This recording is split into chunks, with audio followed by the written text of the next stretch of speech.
Oh, you do not want to know what we were talking about in the break just now. Lots of candid conversation going on in the studio about sex, right? About sex, about who's having sex, who's not having sex, and why, and what they can do. Right, Jennifer Hutt here. Oh, thanks. Yeah. Don't you think it's important to not put so much sort of heaviness or seriousness around the topic of sex? It is totally fun, agree. Right. and it should be an open conversation because we're all having sex, and if our goal is to stay with the people that we're with, then we've got to have more sex. So here's one of the things that JD and I were talking about this in the makeup room this morning, and of course this could go on and on and on in terms of discussion.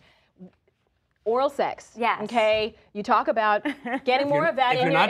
If you're not doing it, and you may not want to necessarily be doing it, you suggest that you can fantasize about an ex-boyfriend, an ex-girlfriend, whatever. Now. Well, I think that goes with the whole libido thing. If you need something to get you going, think about whomever you want. Okay, now here's my issue. If you think about, if you think about like a Brad Pitt, somebody that you know your wife's not going to meet. My wife wants to think about Brad Pitt, wants to fantasize about whoever, Ryan Reynolds.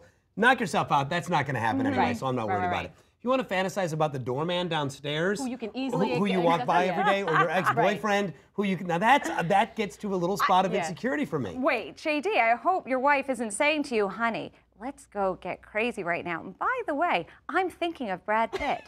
I mean, we would hope that we all have our own private thoughts. So not knowing. Okay, yeah, of course. It's whatever's going to get you there. I am sure in your life, JD, you've come across women who have entered your mind in the moment while you're with someone else.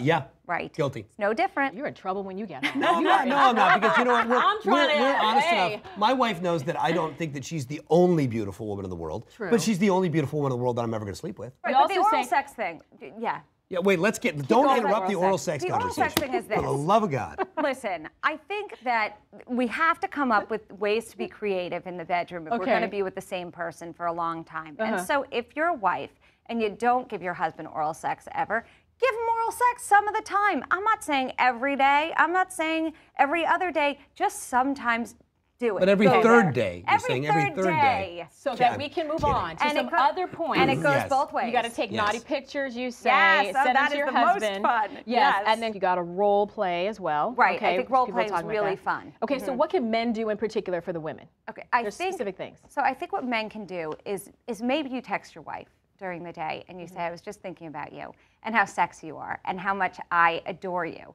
I think women want to feel like they're so wanted, and especially a mother who's got so many different roles going on at the same time. She's supposed to be this wife and the girlfriend to her husband, and she's supposed to be this virginal type mother to her children. But at the same time, she's got to then get naughty. So I think encouraging that, and encouraging that throughout the day, then maybe she'll get home, or you'll get home and she'll be in the mood. And then what about for the women? What can the ladies do for the men? I think that you have to know your partner. So when I send my husband a super ridiculous, naughty picture, he will type back, I'd like to meet her. I mean, literally. There's no truth in advertising.